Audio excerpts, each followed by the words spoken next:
Welcome to the Smoking Word.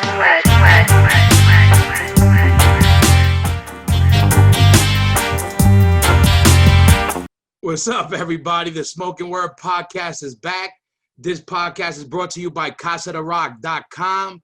That's my house of merch. Everything is made in-house. Go get the brand new hoodies we have in stock. They're hot off the presses. Get that shit ready for the holidays. It's already here. It's cold weather. But you could also make sure to subscribe to us on our YouTube channel, on Spotify, on Apple Music, on all that good shit. It does not count unless you subscribe. But you can catch us on all digital platforms.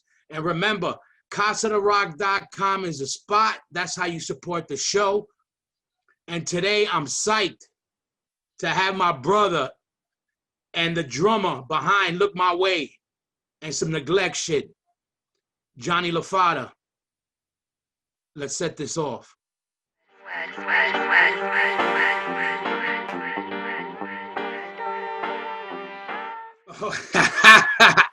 Yeah! You hear me? Wait, hold on. Yo, you hear me? Yeah, I hear you. You hear me? Yeah, I hear you. And unfortunately, I got to look at you, too. Yeah, what's up with that Granny Smith?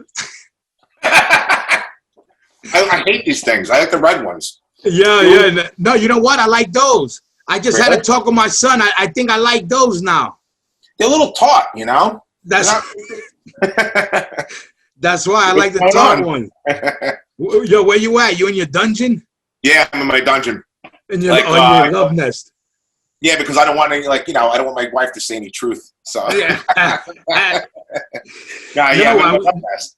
Yo, what you been up to? Like, what's up with you? What's up with? I hate telling everybody, yo, what's up during the pandemic? But it's just the biggest thing that happened in 100 years. So. Yeah, no, it sucks. You know, it sucks. You don't get to see all your friends anymore. You know, but it's kind of cool. I mean, in a way, it's cool. You get to sit by the TV a lot more. You know, chill out. No, I was working remotely. I'm saying, have you been working? Yeah. I was working. I was working selling Encyclopedia Britannicas. Yeah, door to door. Yeah. I sold a lot of gold leaf and computer. 100 days I was home. It fucking sucks. Yeah. Yeah, 100. So what? I don't know. I lost count. I've been home since fucking March. Yeah, I know. It sucks. But that's what I get for being that. You know. God gave us the horns. He goes, yeah. You think you're gonna have fun your whole life? I know. No, but it wasn't too bad. I mean, my daughter's been home. She's been doing school from home and everything, so it wasn't too bad. It's like actually, we've been together a lot more. So that's a good thing. You're with your family more. But other than that, it just it kind of sucks because I can't what I do. You can't really do as well as if you meet people in person. Like nobody's gonna be like, oh yeah, here's $1 million. Yeah. On Zoom, And I know you. And I know you were. You had you were jamming with some people, right? You were doing some stuff, right? Yeah. No, I'm still playing with Great Lie. We're gonna put out a record on. I forgot the name of it. I remember you told me. Yeah, the Great Lie. He's gonna put out a record. It's on State of My Mind Records. This dude's gonna hook it up, and we're gonna do a split. So. And what's it like? Because I haven't heard it. I know you had something, but because you were like, I'm jamming, and all that shit. So. Yeah, it's more like thrash kind of hardcore, like more like DRI style kind of stuff. White trash, yeah. I know. I love it. I love it. Right up your alley. Double bass there. I broke out the China again. Oh shit. Yeah, and then we're gonna do new Death Cycle record too coming up. So. Okay, that's what I was saying. Oh, so you've been working on that too. I know you were jamming, but were you jamming that, or you decided to do that during quarantine? No, we just decided it recently. Like we kind of just were like, let's get back together and make some new stuff. And it's time. And I just jammed with Gary today, actually. Before I, signed on. Yeah. So yeah, it's cool. It's cool stuff. It's gonna be like, I'm glad to jam with those guys again. Those guys are freaking awesome. So, but what's the other band like? Well, so it's thrashy, but like what? So it's like it's like thrashy, hardcore, old school stuff, you know. I'm jamming like I jam my old bass player from Mine on Matt I play with. I always played with him for years, you know. So yeah. hard to find a good bass player, as you know. And Yeah. no, No, and fucking no, that I wanted to get you on eventually. Everybody, everybody who we played together with, but a lot of people were like, "Yo, what's up? Get Lafata," because the record that we fucking, the Look My Way record is the record a later generation that was their first record. Like you had the kids that like the Set It Off records, that was like a little bit more our era, and then most of the people that are younger than us, their first record of Madball that kind of they got into was the Look My Way record. But fucking, so I was like, people was like, yo, you gotta get him, because he also played in this band, and I was like, yo, you know what? I gotta break out the Long Island Rolodex. You ready to go? No, I mean, dude, that was the best times ever. And I can't believe I was thinking about it today. I'm like, how many years is that? It's crazy. That's like what? That was 98. Yeah, it's crazy. It's like, and how long? We're gonna go a little bit back to let people know because there's a lot of drummer kids and kids that love that record. Like I was saying, how long were you in the band in total amount of time? Do you remember about? I think 23 years, right? 23 years ago, I was in the band, but 23 years ago. But I think I was. No, 30 years ago. But how right? long were you in the band for? Probably like 7, right? I think. I'm not sure. It's 5 or 7. 5 or 7 what? Years that I was in the band, right? Oh, so that's what I'm saying. You were in the band that long, right? I don't know. I don't know either. You asking me? Yeah. You have the discology. Okay, no. All right, so. All right, discography. Discography. Oh, it's discography. Discography. Yeah. Let me ask you this: do you remember how long you were in the band before we started writing for Look My Way, or did that happen kind of quick? I think probably like 3 years, something like that. It was good 3 years. Before we did the album. We're going to Boylston to jam, and we got lost a couple of times. Yeah, we were good. In Lawrence, the Puerto Rican neighborhood. You remember? Yeah. You remember in Boston or wherever we had to drive? Like, whoa. We're like, hey, come over. I forget how many years that whole shit was. That's why. Yeah, LD put up a picture from somewhere I think, where the fuck were we? Somewhere, I think Dynamo Fest or some fest in 98 that we're in Europe, and LD put it up from one of those European tours. And I was like, man, how long ago was that? And then I was like, how long was John in the fucking band? I was trying to figure it out. I mean, I know that when I first started with you guys, we actually were just finishing up with Sheer Terror. That's the time we played at the Wetlands, and you came, I believe. Yeah. And I fell off my chair, and the chair claps. I'm like, fucking not. Yeah. So hold on. So all right. So before that, I remember catching you, because I don't remember. Did a Neglect? What was your first band? First band was Mind Don't Matter, and then Neglect. Neglect. Yeah. Well, it was almost like simultaneously. It's kind of like maybe like 2 years off or something like that because we all hung out. So I started Mind Don't Matter in my basement at my mother's house, and we started jamming out there. And then I actually met Neglect because they had another band, Vice Grip, and I used to sneak out and sleep over tell my mother I was sleeping over. I'm going to go out, and then I'll be back tomorrow, man. I went to Sundance, and then I met these guys from Vice Grip, and then they needed a drummer, so that's how we started Neglect. And then everybody just ended up piling in my basement like a bunch of freaking So Mind Over Matter was kind of technically almost before Neglect. Yeah. It's funny because I thought it was reverse. No. I started Mind on Matter with Eddie from Taking Back Sunday. He was like the first. Eddie, shout out to Eddie and all that. Yeah, he was the first dude. He was like the only Puerto Rican guy that I knew who played death metal, and we started playing death metal stuff, and then all of a sudden we kind of, then other people came in the band like Artie and then George, and we kind of progressed. George was like a hardcore guy, so we had a whole mix, and then it just turned into a big medley. And that was and all those dudes where in Long Island were they from? Like what was that the hardcore areas popping back then in fucking, because you had the Sundance, so that area, and then you had back in the day there was where the Right Track Inn was. I don't even know where that was, but that was great. That was Freeport, man. That was one of the best clubs. It was so cool because like we used to take the train and like you didn't need a car. We didn't drive yet, like a lot of times. So like we just took the train right there, drop off in Freeport, and you just go, and it's like a block away. And they had some really good punk shows there all the time. Yeah. But everybody was from everywhere. Like we had, Audie Shepard was from Belmore, and we had, Eddie was from Amityville. I was from Lyndhurst. George was from Lyndhurst. Amityville always had a lot of hardcore dudes. Yeah, and it's great. And it's great. Well, it's really small around here. Like if I swear to God, if I go down 2 blocks, I'm in Copeg.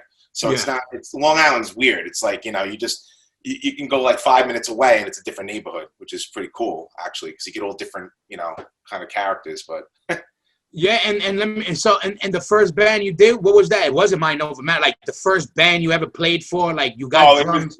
When me and Eddie Reyes first made the band, we called it Ninth Circle. It was like death metal, and he was like, "Yeah, man, I got your shit." I was like, "Oh, I like this." It's cool. And we had we used to have like people come over in my basement, in my mother's house, which I live only 40 feet away. That house got sold. We had a big basement, and people used to come every weekend, pile in, and like have a good time. Yeah, it was fun. Like it was like a little mosh circle and stuff. But it was cool. It was cool, And like my mother never complained. She was watching Airwolf, and the pictures were falling off the walls. Yeah. And that's the best shit. Same thing, with my family too. I don't know how they dealt with it. I bet they figured, fuck it. At least they're close enough where they kind of feel like let them wild out here. At least I could kind of watch what they're doing. Yeah, you know what's cool too? Like I'm sure your parents are the same, but my parents always like do what you feel is right. Do what you want to do.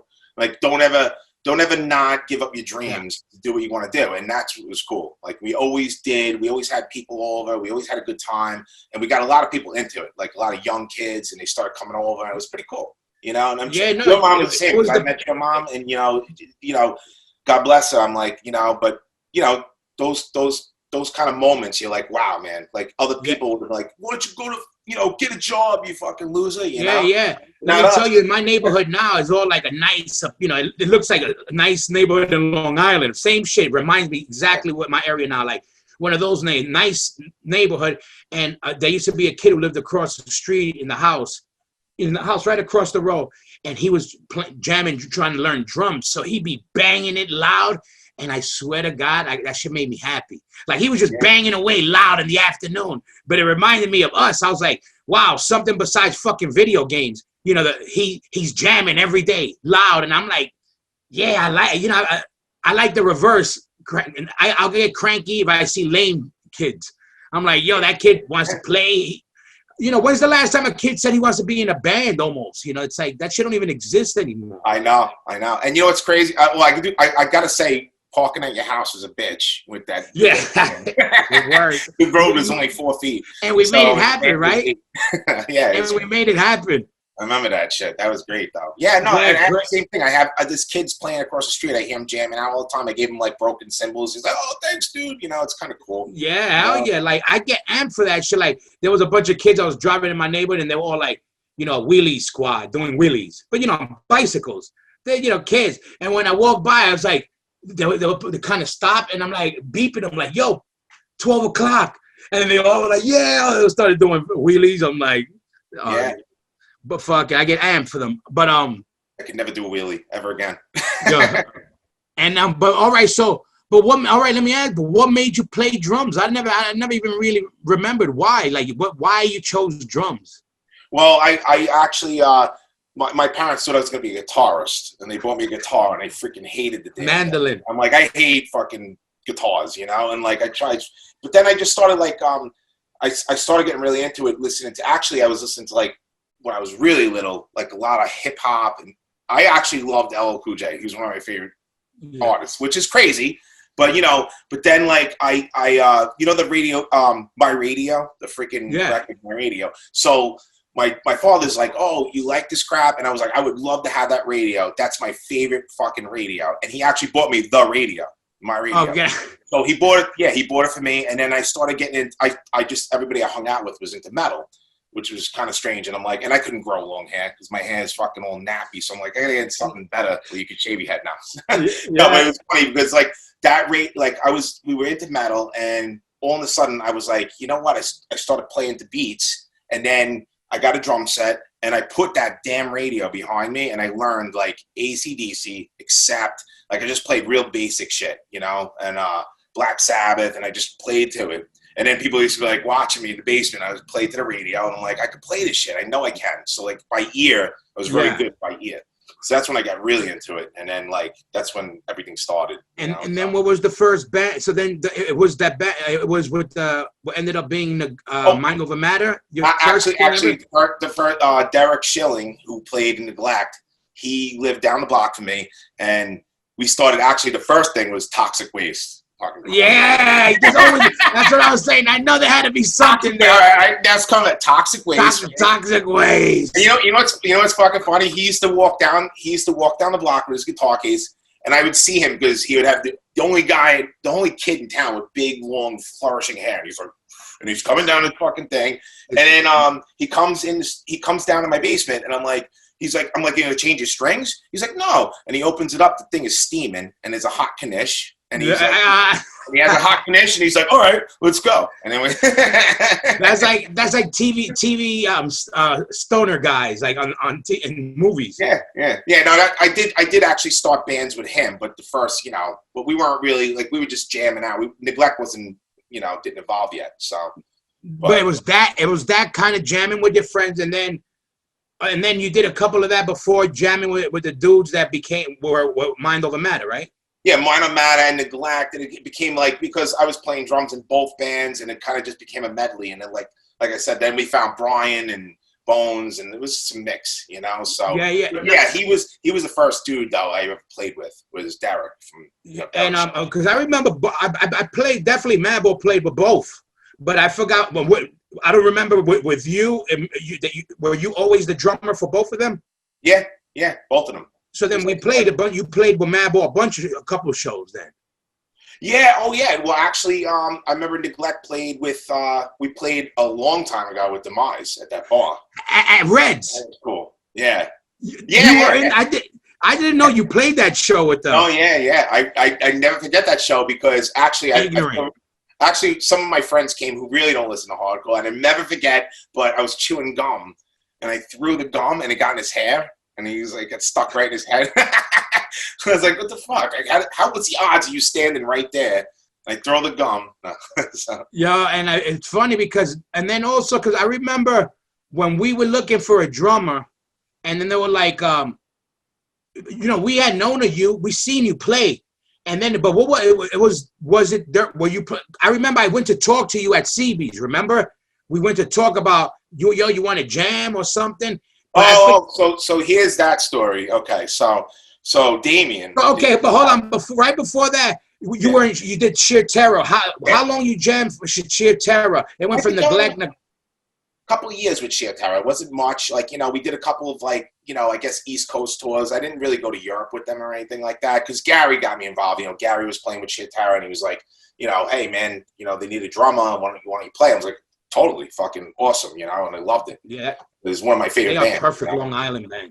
Yeah, no, he's Brooklyn. Yeah. They got Long Island tendencies. Yeah. No, I'm a total band slide. No, I was like, I'm like Sheer Terror. I actually, I always loved Sheer Terror because it's funny story. But when I was like 13, I used to have a fanzine. Not fanzine, but they said fanzine. A fanzine. Yeah. So I had a fanzine. I used to do interviews with people, and Paul Bear actually lived in Lindenhurst, and then I remember going with Mike Rich and my friend, and we were like, I'm going to go interview this guy. And it was so funny. We went to his house and his apartment in Lindenhurst, and we interviewed him and stuff. And he's like, don't come here without 2 packs of Camels. Who are you, Liberace? Yeah, but it was kind of cool because I'm like, wow, this guy's in Sheer Terror. It was pretty cool. Yeah, no, but I was talking to him the other day. I'm going to have him on, too.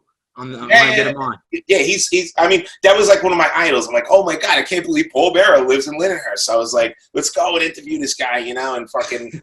I put out, and it's so funny because when time went on, and they were like, oh, Sheer Terror needs a drummer. I'm like, oh, I'm totally in. I totally want to do it. I want to get out of here and do some stuff, and totally freaking great, you know. And then that's when as soon as Sheer Terror kind of broke up again, you know, and then Damien Bauer, he was like, yo, these guys Madball looking for a drummer, you know, you might want to check it out. So that's when I came to CB's. And that's what it was. So you came to hook up, because I remember we knew about you because we seen you play, and it had to be with Sheer Terror, so whoever you were playing with. But yeah, I remember it was at Wetlands. Like because there was like one or two guys that we had in mind. You know, there was like a couple of guys that we had, and then I remember I went to meet you at CB's and we talked. We were like, yo, blah, blah, blah. Oh, so you just came to talk that day and watch the show. You weren't playing, right? Yeah. No, I wasn't playing. I just came. I actually came. I was like, I'm going to make the mission to come just to talk to you guys. And actually, like, I remember hanging out and everybody was at a booth. I'll never forget this. Like, we're all hanging out and drinking beers. And that's when I flicked the ash of my cigarette on Warren. And he's like, yo! And he was like, yo, motherfucker. And I'm like, whoa. Yeah. And then, Davey's like, no, wait. He's here to, like, talk to Madball, you know? Yeah. I was like, click. I'm like, I flicked the wrong ash and the wrong. That was like Tijuana. But that's another story. Yeah, I know. It was funny, though. It was funny. And then, like, you know, and then I remember that you guys got done. And I walked into the backstage room. And I'm like, yo, I heard you looking for a drummer. And that's when, you know, I think the other drummer was still there. Yeah, that's a total Lafata move. Yo, I know the drumming job. That was so stupid. He was still sweating, and I'm like, yo, looking for a drummer? Yeah, I'm ready. I got my cowbell ready and everything. I ain't gonna let anybody stop me. Yeah, the Sheer Terror cowbell. Look, ding, ding, ding. Yeah, I'm lucky. I made it out there. No, it was good. Yeah, it was crazy. A lot of people, you know, I love the record. I just remember that in general, our sounds on the record is the beef I had the most with that record. Like, I think, you know, it was dark record, but I think, you know, you remember people were patching shit in when we were trying to start the album. Like, people weren't fully prepared on the space they were using. And I was like, so I always loved the record, but the production was the one I was like, man, I wish we could have had bigger guitars, you know, bigger this. But a lot of people love that. Like, it's funny, like, our generation kind of goes to set it off, set it off. And then there's a whole batch that come up from the Look My Way Up. So it's, you know, and that was our most metal record at the time. You remember how people used to talk shit on us? Yo, what's up with that metal record? It's the little flams, you know? No, but it's funny. Yeah. It's funny because, like, I think that when I was just in a place where you guys were in a writer's block, kind of, but it was kind of cool. We were in a writer's block for a little bit, you know. We were sitting up there in that studio and like, you know, what are we gonna do? And you know, Matt was just like, what the fuck do we do now? But it's kind of cool. I'm glad to be in that transition because it was a weird time and it sounds different, and that's what I love about it, you know. Yeah. And now you guys are in totally a different realm. Oh so. Yeah, no, but like the record, why I loved it because people don't, you know, because we don't always say it. Because it's corny to have to say it. But the fact is, and you remember this, when everybody was touching base with the punk rock version of hardcore, we were crossing over with the metal shit and the groove shit. And you know, when we always did opposite of what everybody was doing. Like on our last record, we got the most punk side of hardcore we ever had. It wasn't a song or two we had that we ever had. But now everybody's trying to sound like Hatebreed. You know what I mean? Yeah. And it's like, you know, we don't do it on purpose. It comes out like that because we always want to be fresh. We don't, you know, why do the same shit? You know, everything is dope. You know what I mean? I think every record you guys made is unique. That's what. Yeah, that's why I say, people, if you like it or not, you can't say it's the same record. That's the main shit I always want to do. Yep. But that record, what I loved was that was I would get into fights. Everybody out there in podcast land, I want you to understand this. I would get into full blown arguments. Because we had to do interviews and we had to do them on the phone back then. This was before Zoom, before fucking web chats. And people would flip because they were like, that's a fucking metal record. Yo, you a hardcore band. Yo, blah, blah, blah. And they would talk so much shit on that record. And we were like, yo, fuck you, fuck you, fuck you. And look at the state of hardcore music now. It's basically death metal bands calling themselves hardcore. I don't hate, you know, times change or whatever. But it's funny how shit played out. Like, when people were like, yo, you guys the metal band now? When we did the Look My Way record, you know? Yeah. No, I agree. I agree. There is no one way of music. That's it. You know, Yeah. you do what you feel from your heart, and that's it. And it doesn't matter. That's what we always did. It's metal, whatever. And what I love, that record did this. When it came out, people that were hating, and then it became a staple. You know, like people were like, yo, all the time. People, get it because, it's our darkest record. That's for sure. Like, has that dirgy sound. Like, you know what I mean? I think it's very bright. That's just bright. I don't know, but it's very godlike. I mean. Now, do you remember where did we record that? Where was that at? Big Blue Meanie or somewhere else? Well, I thought we did that in Boston. We did it at Maddie's spot. Yeah. Salad days. And then we were staying at the Sioux Chalet, right? Oh, the Sioux Chalet, yeah. And that's how we got lost because we were like, hey. Remember? Now, let me ask you this. So it had to be about 10 days we were doing the album, right? We usually take about 10 days or so. Do you remember back then doing your drum tracks? Do you remember that? Yeah, I remember. Yeah. I mean, it was definitely interesting. I remember the guy, it was very, very hollow and like big and, definitely like more, a different setting than like being in. I remember like usually when you record, you're kind of isolated and you're kind of in a closed space with the egg carton and all that shit, but I felt like that was like different because it was like almost warehouse style, like big, I like that. I kind of like that sound. That's why I love like even Martin Beasy. I love the way he records, like old school style. Like you're in an old Brooklyn building, with that nice hollow sound. It's nice. It's cool. Like let me ask you this: have you recorded during Pro Tool? You've done Pro Tool sessions now, right? Like modern recording. Yeah. I mean, even like, I know modern recordings, but I still think that the old school sound is still my thing. I love it. Yeah. No, of course. It's hard to get that. It's hard to get that. That demo style stuff that we used to, hear. Yo, but tell me, ain't it insane how quick you can make a record now? It is. It is insane. It is insane. Yeah. Like we almost didn't believe it. Like when we first had to do it, we did a record with Zeus. First time using Pro Tools. We always did a tape, which meant we had to suffer slave tracks. You know what I mean? But you remember dozens and dozens of takes back then. I remember running through a song, ran through it. Zeus was like, do one more pass, okay, let's move on. We're like, what do you mean move on? No, I got everything. We're like, no, like we made him record us more just for the point of doing it because he was like, okay, if you want to, but we got it. And then you start realizing, man, times have changed. You remember recording a tape, that shit's insane, dude, man. Like, I'm glad I did it, but I'm glad it's over. Yeah, I just like I like the natural drums, though. I definitely do. Like, I hate punching in drums. That's kind of like, I don't know, for me. Like, I love when you get it one shot and you're really like, energetic about it. It doesn't sound different. But anything else, I think Pro Tools is good for. That's just my personal opinion. And let me ask you this. What I was gonna say, it had to be 10-day session at least, because we always did about 10 days, which was probably like 2-3 days, maybe drums, 2 days of drums or something. All right, let me ask you this. What's your drum set? People, that's what it was. I'm trying to remember.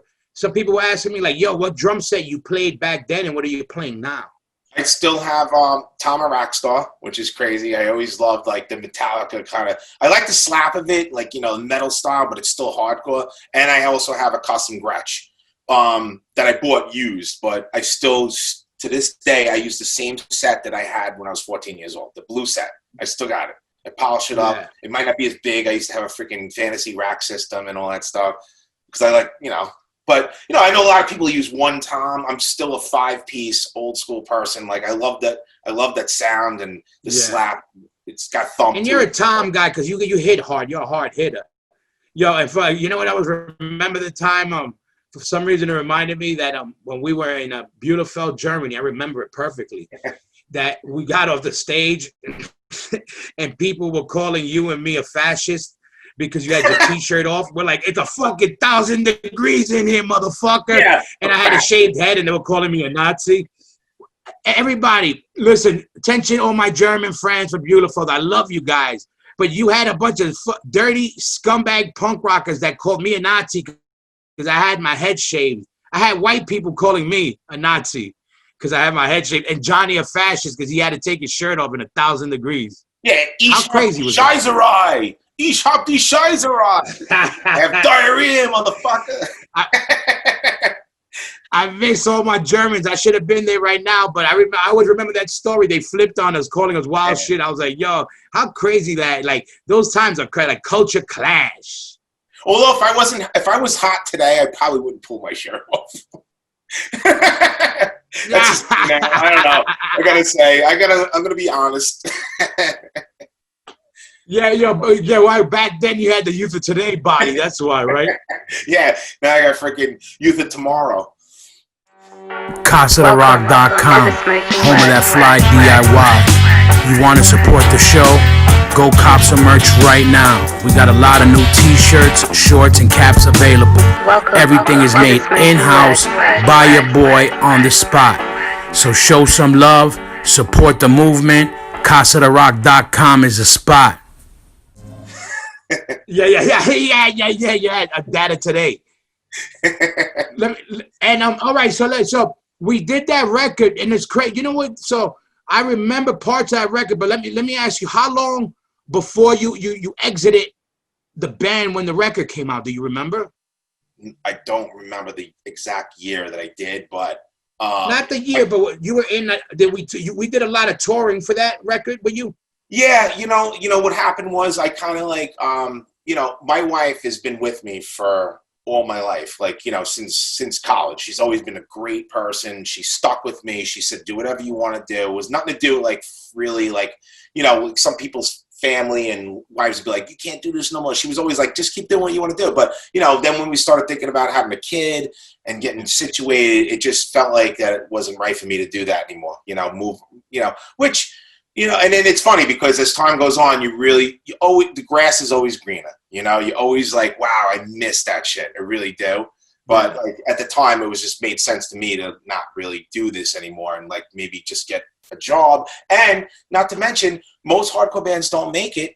You guys are very, very lucky to make it. And that's what's crazy. Like, I'm just like, at the time I was kind of like, well, is this going to be like, another thing? You don't know. You just don't know. You got to make a decision, quick decision. It wasn't because of anything else. Like, I loved you guys. I loved all my brothers. I would do it forever if I knew it was like some security, and I just kind of got nervous. That's it. Yeah. I never knew fucking. We still don't know, and now we know. That's just kind of what it was, and you just kind of go like, you gotta go with your feelings, your gut. And actually, but then again, a lot of things that I went through actually were for the good too. You meet new people and new adventures, and I got new jobs and stuff like that, which is pretty cool. So I like what I do. I like doing financial advising. So. Yeah. Believe me, I wish I had a job now. Yeah, this shit is crazy with this. Yeah, it'll blow over. Yeah. No. Yeah, bro. Yeah, they're gonna have that New York hardcore fund relief money, right? I know. And it sucks because it is unfortunate that like there's no more shows. It's very weird, But then again, I always tell everybody in my band, I'm like, you know what? This is an opportunity to make yourself really shine in your recording. Yeah, it's true. Because you're not so overwhelmed with traveling. Maybe I bet you guys, your next record will probably be phenomenal because you have. Yeah, no, we're gonna kill it. We got. Believe me, the theme of the next record, they got a bank robbery theme because that's how we're feeling. We're going to start doing like the town. Me and Freddie are going to start wearing masks with dreadlocks and Mikey and everybody's going to be on. Yeah, good for you. I mean, I could just say like you can really focus on the sounds and really, the intricacies and everything else where you couldn't do that when you're traveling all the time, So I think it's an opportunity at some point, in some way it's an opportunity to really make and let me ask you this, because I know one thing that was good, like crazy with we got to go to a lot of cool spots, like tour wise. We were in Rio de Janeiro. You did Japan with us too, right? Incredible, yeah, that was incredible. We did Japan, we did Australia, we did. I mean, it was the best. It really was. We hit like all those hard hitters was during that era, like those are all like. Bucket list spots.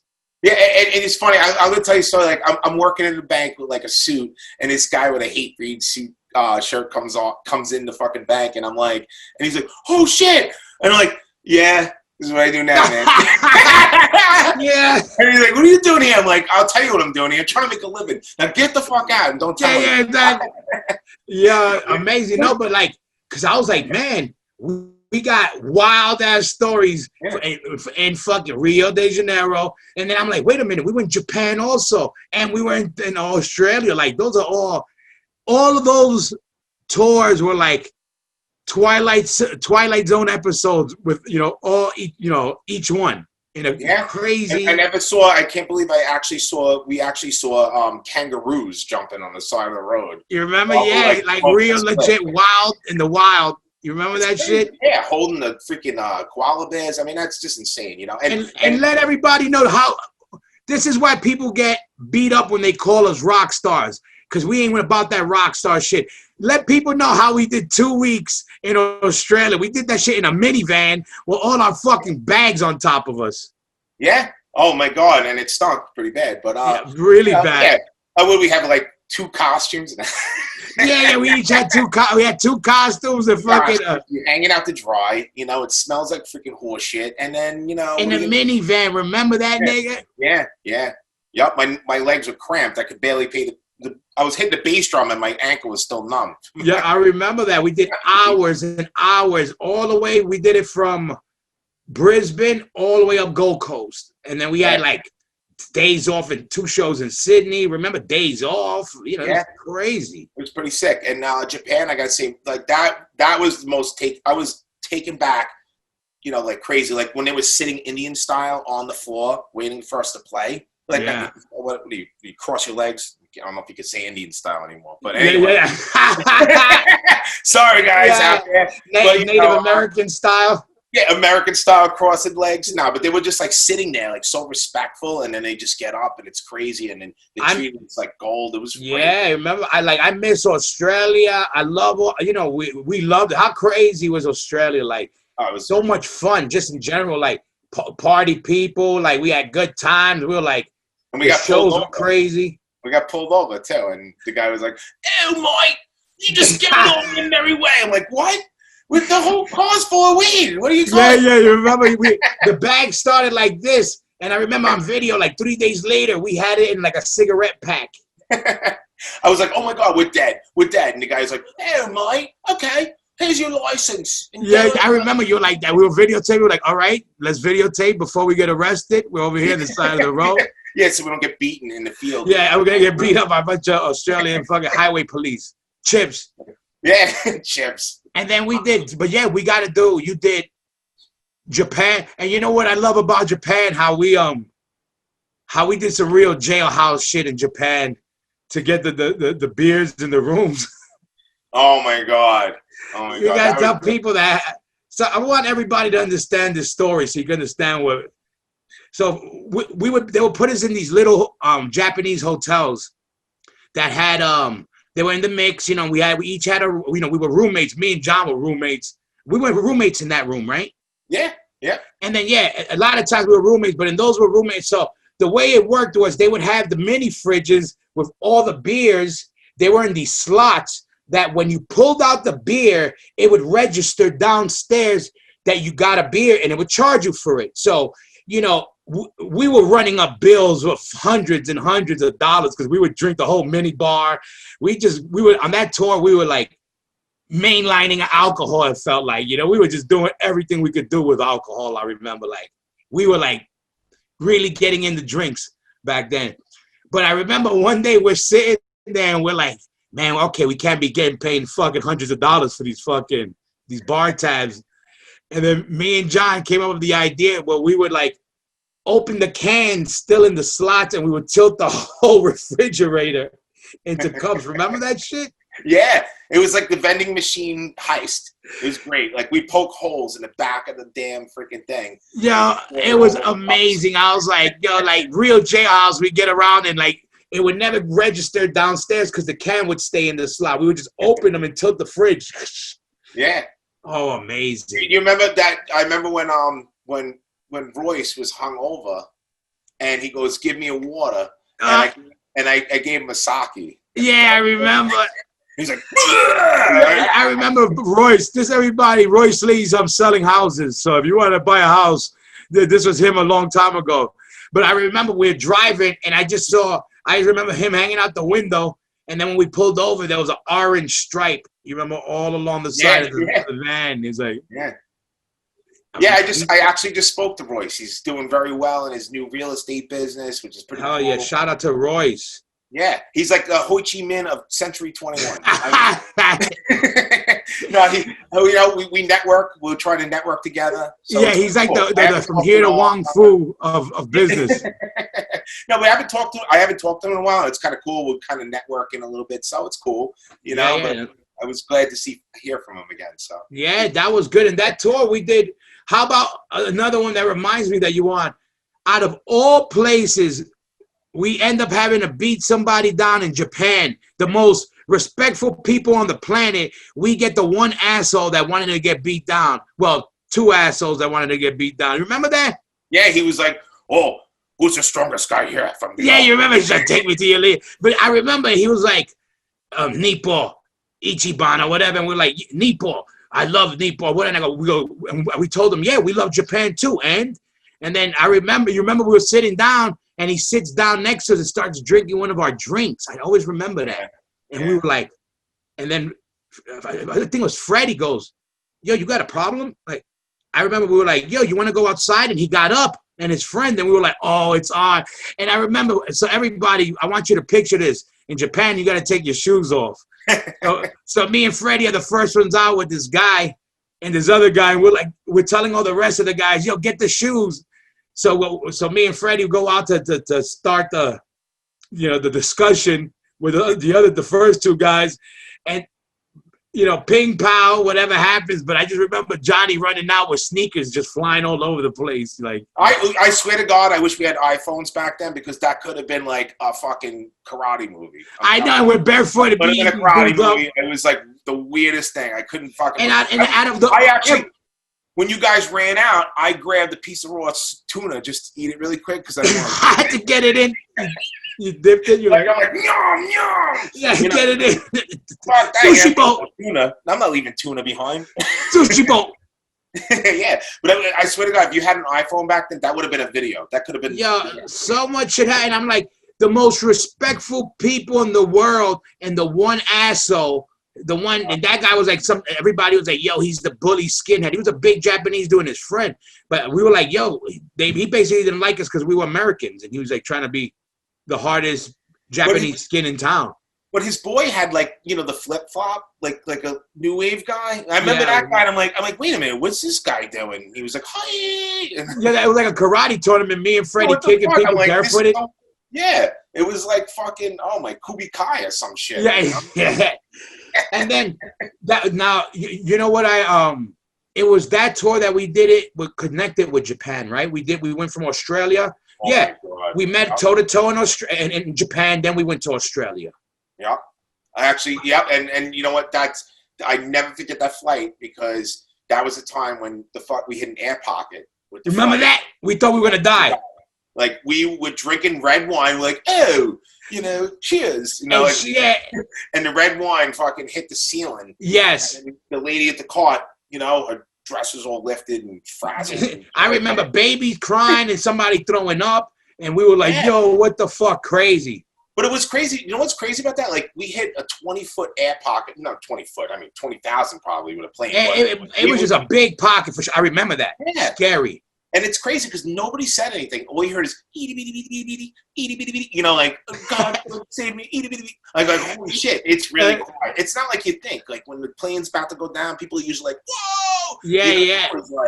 That was like crazy. Yeah, it was creepy. I remember we hit a pocket and then we flew side to side. It was like I remember because I've flown. Look, we live on airplanes. Since then, 26, 27 years we've been flying nonstop. Me and Freddie. To this day, I remember that one. That was the scariest shit that's ever happened with me in the plane. I don't know if Freddie had any without, but I know that one was my worst. Crazy. Yeah. I'm glad I wasn't smoking in the bathroom because I would have probably broke my neck. As I'm smoking in the bathroom. Well, you know what? That's funny because remember when I remember we took an airline to Korea and you were allowed to smoke and we were breaking bread in the back, which is crazy. Could you imagine sitting there smoking a pack of cigarettes in the back of the plane? Nobody bothers you. I was like, what the fuck, you know? Yeah. Like you can even like go near the plane with a cigarette. And we did, remember when we did like 2 weeks in Japan, right? And then like 2 weeks in Australia, right? 2 weeks each. Yep, 2 weeks each. And that was just insane. And it was fucking long. Like I loved it because it was like two different vibes and we were living there. Should we talk about the soap opera? No. Okay, no. No, but you know what else I remember? That was funny. You know, we were like basically on different floors.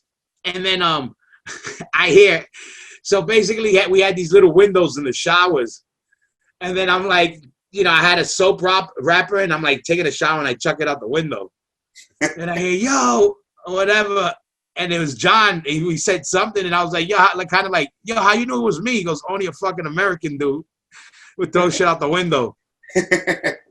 It was like, whoop, whoop. They don't even have a piece of gum on the floor. So I'm like, I know it's somebody upstairs. Yeah, it's one of the animals. But you know what I always remember? So we walk in the room and we're in this little ass hotel room in fucking Tokyo, whatever.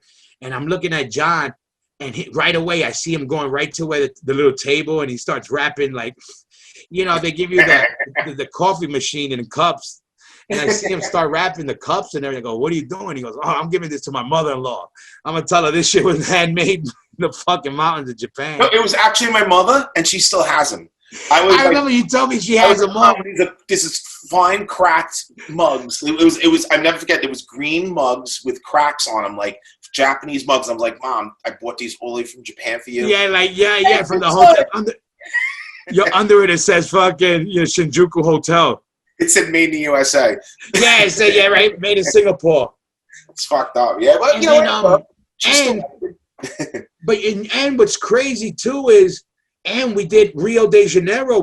Our first time with Rio was with you, or we did it. I don't know if you went there before, but I remember that was great. I don't know if you guys ever went there before. I think you guys went one tour before me. I'm not sure though.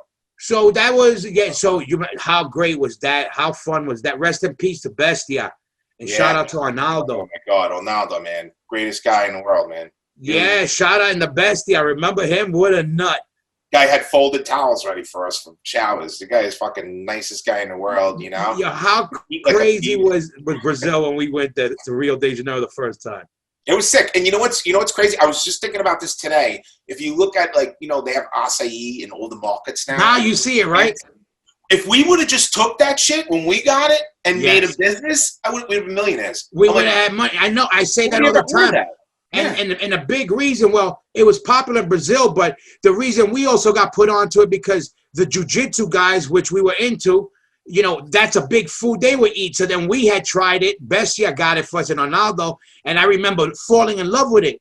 We'd come back home and talk to people about it. Nobody knew what the fuck it was. Nobody knew. And if you remember, we went to McDonald's and they had acai.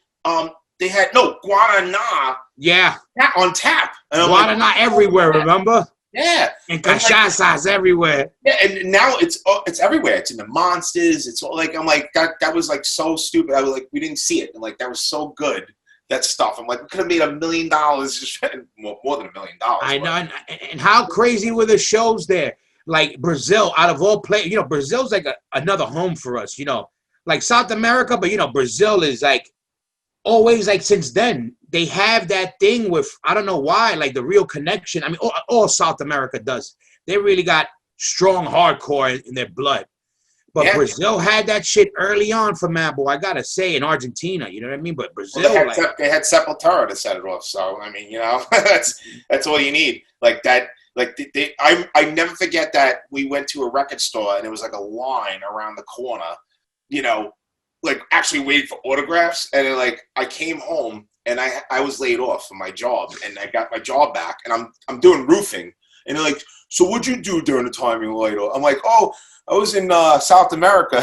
Yeah, exactly. Like, get out of here, you kidding? Get out of here, get out of here. I'm like, yeah, and I'm like, what am I doing back up on this roof again?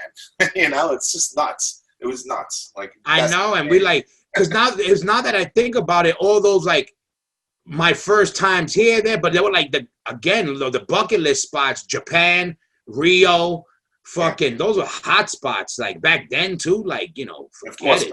Germany is always off the hook. Yeah, you did a couple European tours with us, right? Yeah. But I don't know. I think we did 2, and then we did Canada, also in the United States twice. Oh man, remember it was with you? Where we took we popped hits with levels. Oh yeah. Oh yeah. Oh my God. You'd be a gentleman. Yeah, Levels is still a gentleman, but we're popping tabs of acid, crossing the Bay Bridge. No, we were going from like Long Island to like Rhode Island or some shit, Connecticut, right? What we do? Some ferry. Remember the van went on the ferry. Oh yeah, I forgot what the fuck. I think that was like Massachusetts or some shit like that. Somewhere up there, but we had hits and we popped them. I remember because we were on them. But what the hell's the matter? You know what else? I remember being in the van, in your old van we used to take on the road, and we were driving through some beachside like town, and we hit a seagull and we heard it roll up over the top. I forgot about that. Poor thing. That shit echoes in my head. I'm not stopping for a seagull. We're like, we ain't stopping. I always remember that shit. No, because if you see a big fat seagull, right, and you have a whole shitload of equipment, 10 people in the back of it, I'm not stopping. You got. Yeah, I'm not stopping, yo. But I remember we're like, oh shit. And but yeah, no, we did, man. Brazil, Rio, and even that Rio tour. We remember we did it in 2 cars, right? Oh yeah, and the animal. Oh my God, Animal's little car. That thing was like. Remember the red lights were optional. I didn't know that. Yeah, red lights. Yeah, red lights are optional. At 12 o'clock. No, if it's after 10 o'clock at night, it's optional. I'm like, really? We played with death every night. First of all, rest in peace. Bestia was blind. 1, basically blind. 2, he was a horrible driver. 3, we would drink 20 bottles of freaking, almond cachaças or whatever. You remember the batidos or whatever, drinking everything we could drink, and then jumping in the car at night with these guys. Yeah, and I remember we went to the all-you-can-eat churrascaria, and he freaking and he goes, you don't stop until you throw up. And then I remember he threw up in the bush, and he goes, okay, we go again. And I'm like, oh my God. And my stomach was like hitting my chest.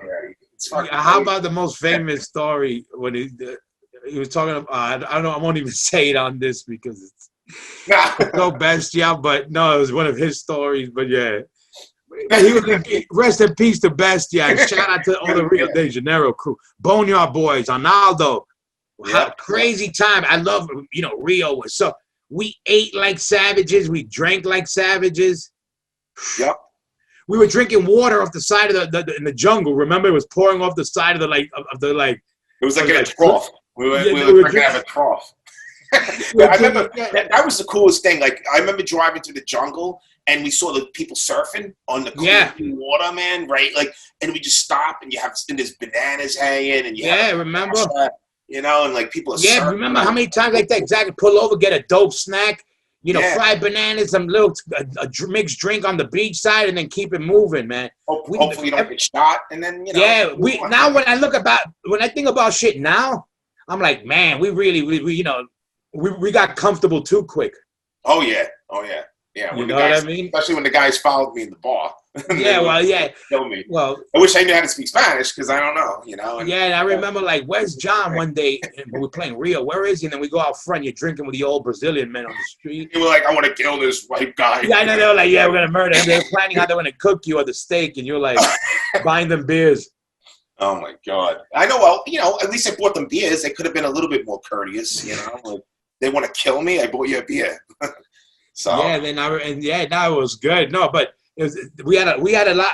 It was a height in our touring at that time because we did like little bit of touring because the scene was still kind of dead before that, and during the Look My Way record, like hardcore in general was getting popping again a little bit more like after, not because of that record, but like the scene started picking up afterwards, like new batches of bands were coming out and shit.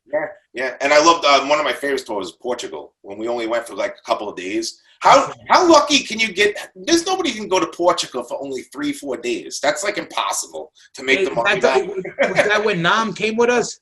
Yeah, I was like, yeah, I think it was, yeah, it was like, I'm like, we're going to Portugal for only like, I think it was 5 days, something like that. Oh, yeah. It's impossible. You can't even. It's impossible. I know. Yeah, I'm like, how's this possible? Yeah, but it was great though, man. All the seafood. Those are all classic, and you know what? Like, those are still strongholds for hardcore. Like, Europe is still, like, Europe is our second home in general. Like, hardcore is just, you know, and the people are the best. You know what I mean? Like, you know, I love Americans, but Americans are spoiled and they're too finicky. Like, you know, their attention span is like this. In Europe, they still like absorbing the culture, you know, and they, you know, studying it. They like to dissect it, which is dope, because then everybody wins. You know what I mean? Everybody gets a look at.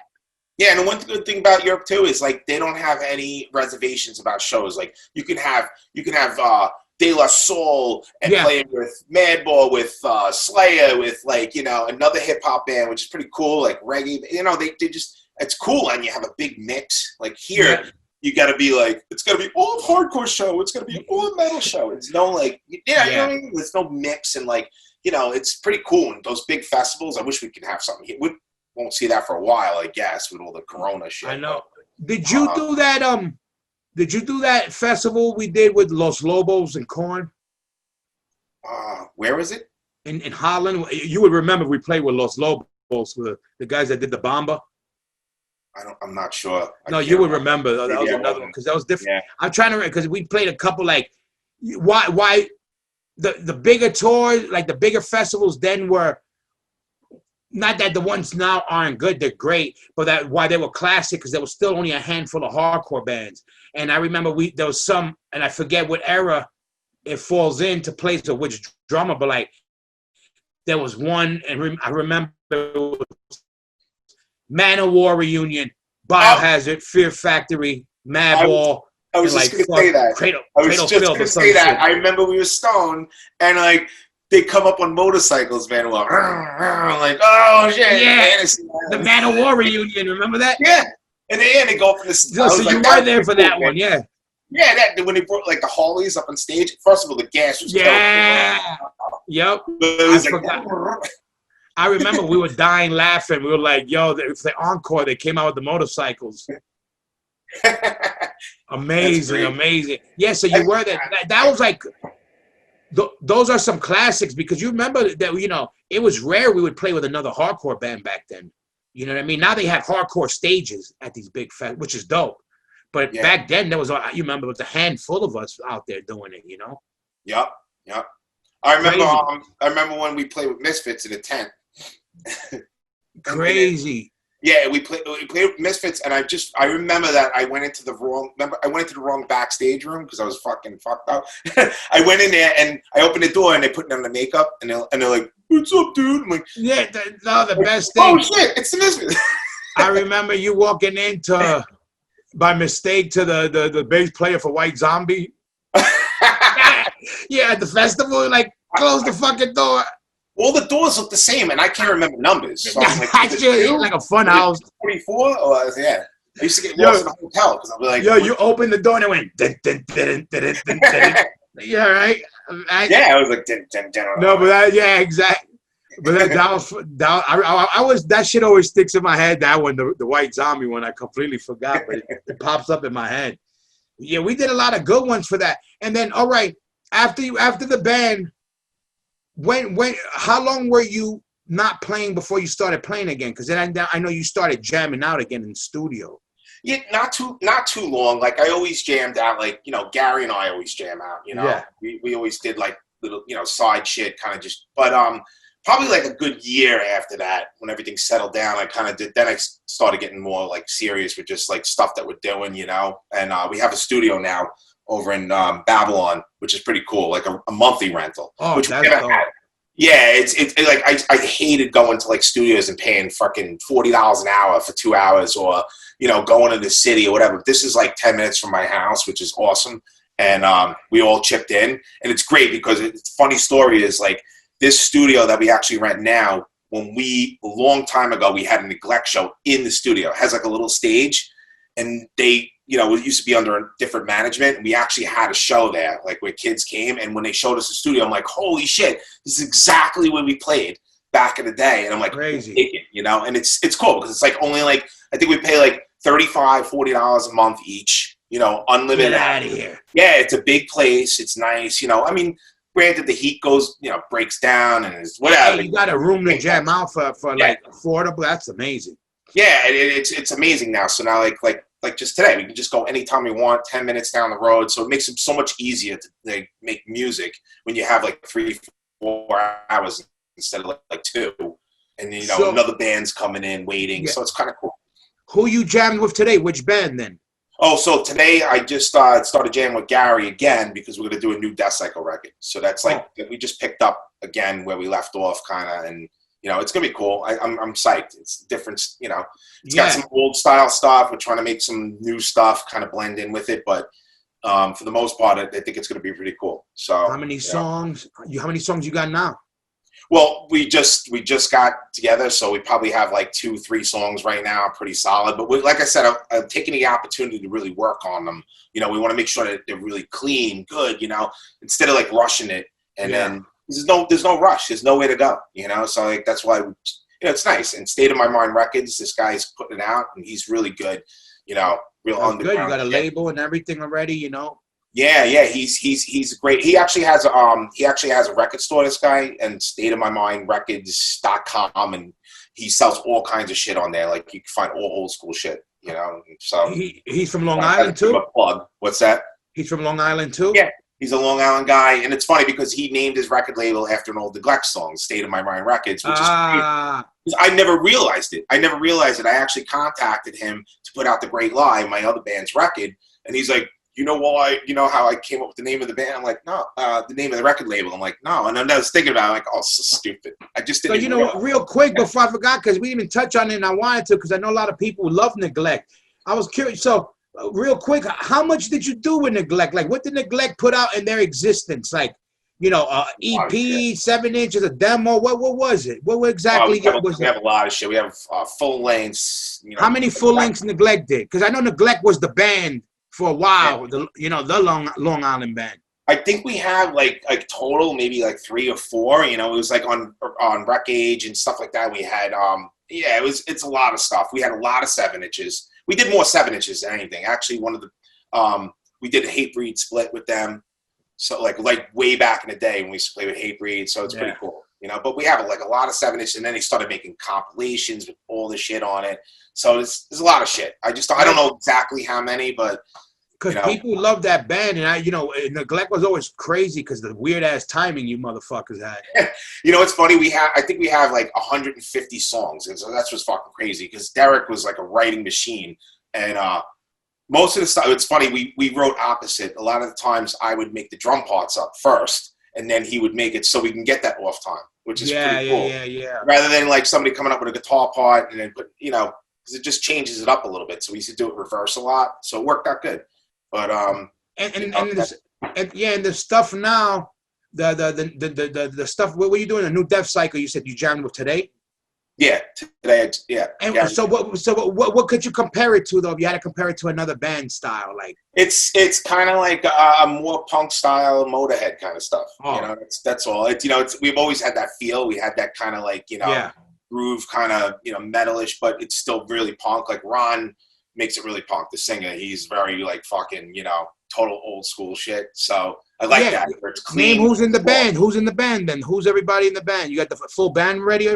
Yeah. So we have Mike D. He's in the band. He plays guitar, and also Gary, and then Ron sings, and we also have Paul Delaney, which I'm sure you. Paulie! Yeah, Paul Delaney, fucking great bass player. He doesn't have to show up to the very end because he'll just plug. Yeah, you know him. Yeah, that's it. Like it's good people to play with because you don't have to fucking play too much, practice too much. We could just kind of get it. We all know each other how we play, which is cool. Good. And same thing. So that's the shit you're planning to drop now. Then you're getting that ready, and that's gonna be your next thing out, right? Yeah. Well, I think Great Lie, my other band, we already have it all recorded. We're just waiting for the split to come out, so that's gonna be probably first. And then on what? What's that? Where's it going to be out on? Where could people get it?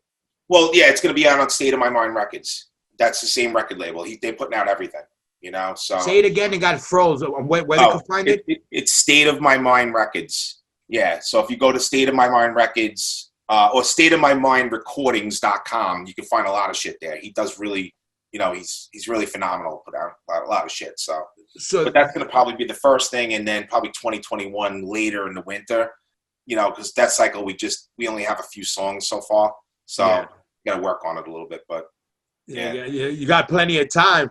Yeah, I know. That's what I'm saying. That's rehearsal space. Yeah, in the rehearsal space, I'm glad we at least we use it. It's not like it's going to waste. Yeah, and you got all your crops in before the winter. Oh yeah. I didn't what was the last shit you grew? Crops that I did last year, but I did do regular crops this year. But no, so I got tons of tomatoes, peppers, onions, potatoes. Yeah, Ming. A Jordan. Yeah. Well, I had nothing to do the whole summer. I'm sitting there, doing this harvesting, and I was working from home. So mad organic. Yeah. No chemicals whatsoever. It's all organic. Save the chemicals for just Miracle Grow. That's that cancer causing stuff. But good shit, but good shit. And what are you into today? So you're done and you're back to work tomorrow? Yep, back to work tomorrow. That's it. Go back in the morning. Hopefully it doesn't pour. It's supposed to pour tonight. So that's it. Gonna watch some TV. But good shit, man. I'm glad I got to catch you on here. I wanted to get, like I said, I had you on the list, and then I was like, somehow it came up again. I was like, you know what? Let me get Lafata. I know he ain't got shit to do. I really appreciate it. I was kind of caught off guard. I'm like, what? Oh no, what's gonna happen? What's gonna happen? I'm gonna say we left a lot of stuff out, but that's good. I'm gonna smash a pie in your face. No, but we left a lot of good stuff out that maybe maybe not yet. Maybe that's for the 2.0 one we do later. When we do it live and we get blasted, we get alcohol involved. Do get alcohol just to get the truth out. Oh yeah. No, don't do that. So but everybody go check out all his bands. Go check out the old bands. Check out Neglect. Check out Mind Over Matter. Check out Name the Death Cycle. Check out your other. What's the other one? Great Lie. The Great Lie. Go get that shit. Go hit him up on Instagram and ask him for shit. He loves it. No, don't ask me for shit because I don't have anything. Drummers don't do anything with that stuff. And all drummers are assholes. Always bother the singer or the bass player. Yeah, never the bass player. Ask the fucking singers. But Johnny. And just one more thing. If you go to stateofmymindrecordings.com, if you get 15% off all the stuff, all the hardcore stuff, if you put Q Mosh. So let him know again. Listen, all you cheap bastards out there. He's giving you a hookup. Let him know one more time. If you go to stateofmymindrecordings.com, you get 15% off if you enter the code QMOSH for any kind of recordings, hardcore stuff, which is good. He's got everything on there. He's got a lot of stuff. So good shit. So go out there, go support the movement. Lafata, I'm glad I got you on. We'll talk soon. I'll see you up in New York. We got to get that blue back. Yep. Totally. But shout out to everybody in New York. Tell the better half I said what's up, and we talk soon. I'll hit you up. Yeah, man. Thanks for having me. Peace. You're hardcore, brother. Holbrook, ho! Oh! Lindenhurst, ho! Oh!